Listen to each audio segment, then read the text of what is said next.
Assalamualaikum warahmatullahi wabarakatuh. Berjumpa kembali bersama Bu Yat. Hari ini kita akan belajar matematika kelas 5 kurikulum Merdeka. Hari ini kita akan belajar tentang bab 8 yaitunya data. Mengumpulkan data dan menyajikannya dalam tabel frekuensi.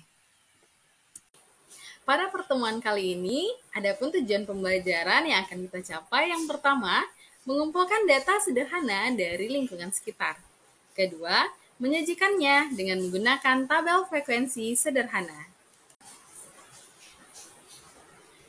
Silahkan anak-anak ibu perhatikan tabel hasil penjualan donat Anggi, di mana terdapat 4 rasa dari donat yang dijual oleh Anggi. Yang pertama rasa coklat, rasa keju, rasa stroberi, rasa kacang. Ini merupakan hasil penjualan donat Anggi mulai dari hari Senin sampai hari Sabtu. Coba anak ibu perhatikan bagaimana penjualan dari donat rasa coklat. Apakah meningkat atau menurun? Iya, betul sekali. Penjualan donat rasa coklat meningkat. Bagaimana dengan rasa keju? Menurun. Dan rasa stroberi? Rasa stroberi naik turun ya. Rasa kacang? Rasa kacang menurun drastis, malah di 2 hari terakhir seperti Jumat dan Sabtu itu tidak ada sama sekali yang membeli. Data penjualan donat Anggi selama 6 hari tersebut akan membantu Anggi dalam membuat keputusan. Apakah Anggi akan memperbanyak rasa coklat atau akan mengurangi rasa kacang? Nah, data tersebut akan memudahkan Anggi dalam membuat keputusan sehingga Anggi bisa mendapatkan untuk yang lebih banyak. Nah, apa itu data? Data adalah sekumpulan informasi atau fakta yang dituliskan menggunakan kata, kalimat, angka, gambar, atau simbol lainnya. Ada beberapa jenis data yang kita temukan dalam kehidupan sehari-hari. Contohnya ada data tentang tinggi badan, data jarak rumah ke sekolah, data makanan favorit, data cara berangkat ke sekolah, dan data lainnya.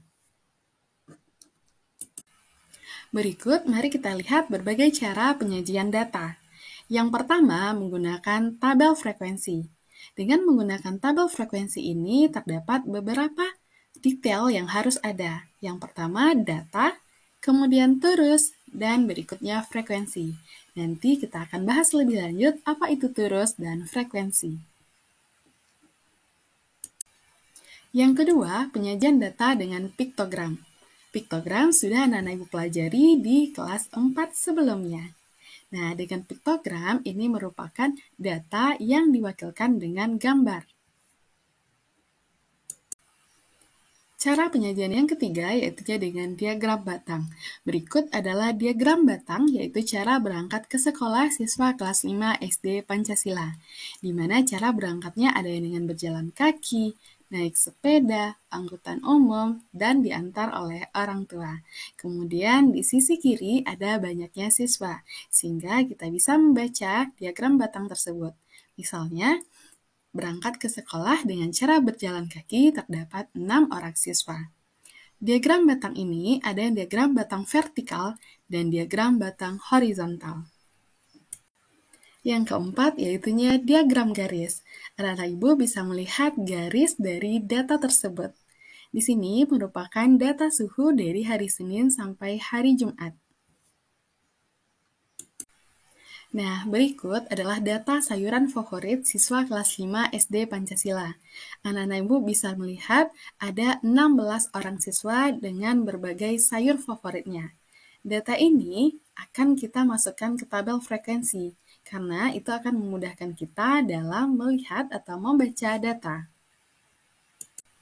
Berikut tabel frekuensi dari sayuran favorit siswa kelas 5 SD Pancasila. Di sini terdapat datanya yaitu ada nama sayuran, banyak siswa yang menyukai, dan banyak siswa yang menyukainya ini nanti akan kita bagi dengan adanya turus dan frekuensi. Apa itu turus dan frekuensi? Mari kita bahas selanjutnya. Turus. Setiap satu hasil pengamatan diwakili oleh satu simbol. Bisa garis lurus tegak, miring ke kiri, ataupun miring ke kanan. Agar lebih mudah dibaca, turus dibuat dalam kelompok-kelompok. Setiap kelompok berisi 5 garis, 4 garis tegak, dan 1 garis miring. Selanjutnya frekuensi. Apa itu frekuensi? Frekuensi adalah suatu bilangan yang menyatakan jumlah atau banyaknya suatu peristiwa atau bilangan tertentu terjadi. Nah, selanjutnya mari kita lanjutkan tabel frekuensi dari sayuran favorit siswa kelas 5 SD Pancasila. Di sini datanya terdapat beberapa nama sayuran, kemudian turus, dan frekuensi. Mari kita lihat satu persatu. Untuk bayam, itu kita lihat siapa-siapa saja siswa yang menyukai bayam. Untuk satu siswa yang menyukai bayam, kita buat satu turus. Untuk yang menyukai bayam, yaitu terdapat Asep, Nisa, kemudian terdapat Tiara, Kinanti, Anggi, Robert, dan Farah. Nah, terdapat 7 orang siswa yang menyukai bayam. Kita buat turusnya, jangan lupa satu kelompok turus terdiri dari 4 garis tegak dan 1 garis miring. Mari kita lanjutkan untuk kangkung. Siapa saja siswa yang menyukai kangkung? Mari kita lihat ya. Yang pertama ada Asep, kemudian ada Komang, Meli, kemudian ada Robert, Lina, dan Farah. Nah, untuk yang menyukai kangkung itu terdapat 6 orang anak. Selanjutnya kita lihat wortel ya. Untuk wortel disukai oleh beberapa anak, yaitu ada Asep, Yohana, Lukas, Ahmad, kemudian ada Kinanti, Anggi, Tommy, dan Lina. Nah, untuk wortel itu disukai oleh 8 orang anak. Nah, sekarang coba anak-anak ibu lanjutkan untuk sayuran berikutnya. Tomat, buncis, sawi, dan kol. Nah, agar lebih mahir dalam mengumpulkan data dan menyajikan data dalam tabel frekuensi, mari kita lakukan pengumpulan data. Data kali ini adalah data ukuran sepatu dari teman-teman di kelas. Nah, silahkan anak-anak ibu kumpulkan data ukuran sepatu dari teman-teman di kelas ya. Selanjutnya, setelah anak-anak ibu mengumpulkan data, yaitu ukuran sepatu dari teman-teman di kelas, berikutnya kita sajikan dalam tabel frekuensi. Di sini terdapat ukuran sepatu, turus, dan frekuensi. Untuk ukuran sepatu, silahkan anak-anak ibu susun dari ukuran sepatu yang paling rendah ke paling tinggi. Selanjutnya, data ukuran sepatu yang dimiliki oleh teman-teman. Dan jangan lupa hitung turusnya, masukkan ke dalam frekuensi. Bagaimana? Tidak susah bukan? Nah, untuk pengumpulan data dan menyajikan data dalam bentuk tabel frekuensi tidaklah susah. Nah, untuk lebih mahir, mari kita lanjut ke lembar kerja kedua. Di sini terdapat data hasil ulangan matematika siswa kelas 5 SD Mekarsari. Silahkan anak-anak ibu perhatikan data berikut. Pertama, tugas dari anak-anak ibu adalah menyajikan data hasil ulangan matematika siswa kelas 5 SD Mekarsari di atas ke dalam tabel frekuensi. Di sini sudah diberi contoh, yaitu misalnya untuk nilai 40, yaitu turusnya ditemukan ada 2 orang anak sehingga frekuensinya 2. Silahkan anak-anak ibu lanjutkan ke nilai berikutnya.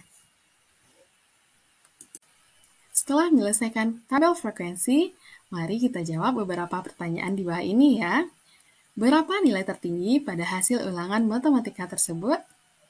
Ada berapa siswa yang mendapatkan nilai tertinggi? Jika siswa dengan nilai kurang dari 70 harus mengikuti remedi, ada berapa siswa yang mengikuti remedi? Anak-anak ibu bisa menemukan jawaban ini dengan membaca tabel frekuensi. Demikianlah pembelajaran kita pada hari ini. Matematika tentang data, yaitu mengumpulkan data dan menyajikan pada tabel frekuensi. Selamat belajar, sampai berjumpa di video pembelajaran berikutnya.